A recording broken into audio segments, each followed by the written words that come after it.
Good afternoon, everybody. Dr. Vasquez here, coming to you live right now to talk about methylmalonic acid. I talked about this last year, I believe. Could have been earlier this year in 25, but I think I started this series, I'm pretty sure last year in 2024.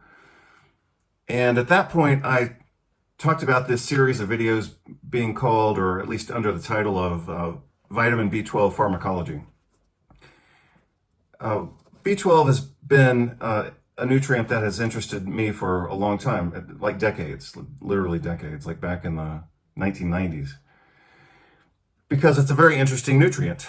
And I'm particularly interested in its ability to mediate neuronal repair when it's provided therapeutically, or when it mediates neuronal damage when it's deficient. And in particular, one of the things that's interested me about vitamin B12 is again, with regard to the deficiency, how it is famously able to create permanent brain damage within 6 months. That's typically how it's described. And I guess it's always interested me, but it interested me more lately. I started thinking about it because I've seen 2 patients recently with B12 deficiency, neither of whom have been successfully treated, and one of whom, her family members actually are refusing treatment. They say that she gets enough nutrients from her diet. Well, obviously she's not getting enough nutrients from her diet because she's failing very rapidly. But you'll get that a lot from people, even if you're showing them the data about the prevalence of deficiency, the existence of deficiency, the laboratory evidence of deficiency, the consequences of deficiency. They'll still say sometimes, oh, well, we trust that we're getting everything from our diet. Well, whatever. So again, B12 deficiency famously causes a wide range of neuropsychiatric manifestations. That alone is a fascinating topic. But again, the nuance of that I've been interested in is how it happens so quickly and how it's permanent. And so for that reason, I've started looking at the research again. And I guess to my benefit, and perhaps also now to your benefit, several new papers have clarified exactly what's happening with regard to B12 deficiency. So we're going to look at this paper that was just published last year in 2024, Association of Methylmalonic Acid and Depressive Symptoms with Mortality. Before I look at this with you, we're going to look at the diagram that I put together last year. Again, I think this was in middle or late 2024. Could have possibly been, since it was a series, up to, I believe, 6 installments, it could have possibly run into early in 2025. But anyway, this is the diagram that I put together earlier. I hope this is the final version of it. This talks about how do we acquire B12. Obviously, you get it from food. You have to pay for that food. And for some people, they don't have enough money to regularly consume animal protein, so they're deficient from a dietary or financial standpoint. But let's assume that we gain access to some dietary B12. These are the sequences. We acquire it. We have to digest the protein. Typically, we bind B12 to intrinsic factor. The B12 then gets into the blood, enters into the cell through a receptor, and then gets stripped of whatever moiety might be attached to it, whether it's cyanocobalamin or hydroxycobalamin or methylcobalamin or adenosylcobalamin, most typically, not always, and then enters into some of these biochemical pathways. The one that I'm particularly interested in is this one, where the adenosylcobalamin form of B12 catalyzes the reaction of L-methylmalonyl-CoA mutase to convert L-methylmalonyl-CoA into succinyl-CoA. If that does not happen, then we accumulate methylmalonic acid, which, as I described previously, is neuroinflammatory and apparently a mitochondrial toxin. Here I wrote that it was mitodisruptive, and that's fine, and also promotes tumor growth. So I think that, as I said before, somewhat to my surprise, because my position on this used to be, well, what's the point in measuring methylmalonic acid if you think they need B12, give them B12. And I still think that that's mostly correct. However, now with the new data that's coming out, I do think that we should be measuring methylmalonic acid on a regular basis. Especially in kids, for example, who have autism, or adults who have autism, or any adult with depression, anxiety, or any type of neuropsychiatric manifestation. We need to be measuring their methylmalonic acid levels. So I'll show you the importance of this in an upcoming series of videos. Obviously, this is the new one of the kind of revitalization of this series.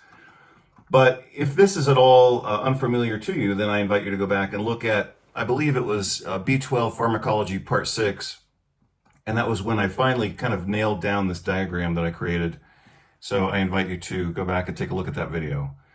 So let's go back to the new article that I just started to show you a moment ago, which is this one, Associations of Methylmalonic Acid and Depressive Symptoms with Mortality.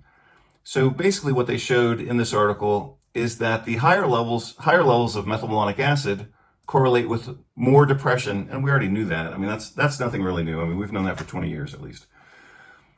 But I think the interesting twist on this is the association of methylmalonic acid with mortality, and how that appears to be independent of B12 intake and B12 status. So what they're clearly stating in this article is that elevated methylmalonic acid is worthy of consideration as a biomarker, as they state here, a biomarker of mitochondrial dysfunction. So again, for many years, some of us were saying, well, don't measure methylmalonic acid. If you think they're deficient in B12, just treat them with B12. That's still reasonable, but we're getting more and more data now showing that methylmalonic acid promotes tumor growth, that it promotes all-cause mortality, that it promotes depression, which we already knew, and that it is, again, a biomarker of mitochondrial dysfunction. So I think we clinicians, and patients as well, we should be measuring this more often.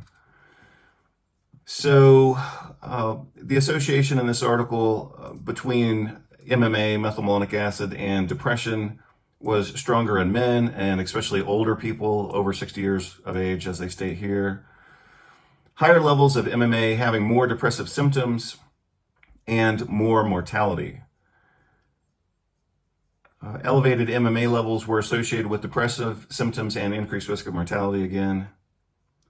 These findings suggest that mitochondrial dysfunction may contribute to the multifactorial etiology of depression. It's actually, I'm sure that that's true, but other articles that I've read recently would provide a different pathway, which I actually think is more accurate. So I do think that mitochondrial dysfunction contributes to depression, but I think that the role of MMA is actually more, in my opinion, direct through neuroinflammation. So I'll talk about that in another video. Methylmalonic acid is a mitochondrial toxin that may hamper mitochondrial energy metabolism by interfering with succinate dehydrogenase and triggering reactive oxygen species generation. So here they talk about MMA with oxidative stress, impaired energy metabolism, depression, cognition impairment. And I think all that's accurate. I just interpret it as being incomplete. The higher levels of MMA associated with higher levels of depression and also mortality. I mean, that's the take-home message of this study. Sensitivity analyses indicate that the association between MMA and depressive symptoms is robust, holding steady even after accounting for dietary intake of B12 and folate. So that was important. And they stated that a few times, but that's one of the most important sentences in the entire article. That they're not simply looking at MMA as a surrogate marker or as a marker of B12 deficiency, but rather as a marker of metabolic impairment, specifically within the category of mitochondrial impairment. So here they state the same thing again. Association between MMA and depressive symptoms was independent of B12 and mean cell volume among men. That was a good catch on their part as well. And look at what they state here. Even a minor increase in MMA increases mortality by 25%. That's massive. Risk of mortality increases 15% for every increase in depressive symptoms. MMA remained associated with higher risk of all-cause mortality. Depression only accounted for 2% of the association between MMA and mortality. That was also very important. I think this is probably one of the most important paragraphs in the article. I may have to read the whole thing. Let's see. Maybe it was another one. Yeah, it was that one. So, yeah, let's go back and look at that one. I'll read that section to you. Mitochondrial dysfunction is one of the possible mechanisms underlying the association between MMA and depression. MMA, methylmalonic acid, is considered a biomarker of mitochondrial dysfunction that disrupts the redox balance. The mitochondria theory of depression contends that mitochondria, which provide energy for all cell functions, mediate the biological mechanisms underlying depression, including those associated with monoamines and neuroplasticity. Yeah, I can go with that. I just think it's rather basic. I'll show you other articles that take that, develop that idea to a much greater extent. Disturbance of mitochondria leads to oxidative stress, which contributes to depression through altering brain structure. MMA induces neuron apoptosis that might lead to oxidative stress. High MMA may inhibit glutaminergic neurotransmission by disrupting neuronal mitochondria. That's the understatement of the year. Even though, again, I think this article is quite excellent. I just think that they missed entirely the importance of altered glutaminergic neurotransmission as part of the pathogenesis of MMA-mediated neurotoxicity. So I'll talk about that more in another video, maybe later this week. But we've got enough to go on here. The take-home message here is that elevated MMA is a marker of mitochondrial dysfunction, not simply B12 status. Correlates again with mortality, just like I showed you previously, where MMA appears to be a marker for cancer risk. So MMA causatively associates with cancer risk, overall mortality, mitochondrial dysfunction, and depression, and cognitive impairment. That's been shown now for decades, as I mentioned before. So anyway, I think this is a good new article. And again, the reason I was looking at this is because I wanted to take the conversation kind of to the next level, and that's why I was looking at mechanisms of MMA and neurotoxicity, because I've seen, like I mentioned before, I've seen these two patients recently decline very rapidly. And I had been interested in that before. It's like, how does B12 deficiency cause brain damage so quickly? And apparently it's a neuroinflammatory pathway coupled with mitochondrial dysfunction, and that's a lethal combination. Your brain can handle a certain level of neurotoxicity or a certain level of trauma, and your brain can handle a certain level of mitochondrial impairment, but your brain can't handle both at the same time. And I think that's where MMA comes in, is because it's neurotoxic and mitochondrial impairment at the same time. You combine that together, and the brain has no defense. So I think that's the lethal combination. And that also explains the role of neuroinflammation as mediated by or triggered by methylmalonic acid, because neuroinflammation increases glutaminergic neurotransmission and at the same time causes mitochondrial impairment. So again, that's kind of another way of stating the same thing, but you've got two insults happening at the same time when methylmalonic acid is elevated. You've got excess NMDA receptor activity mediated partly but not completely through glutamate, and then you've got mitochondrial impairment, and so the brain is being attacked and it's defenseless at the same time, and that's the lethal combination that promotes brain damage in the setting of elevated methylmalonic acid, and that explains why B12 deficiency causes rapid onset brain and spinal cord injury. That's the video for right now. I might do another video later today. Hope you're all doing well, and take care. Bye.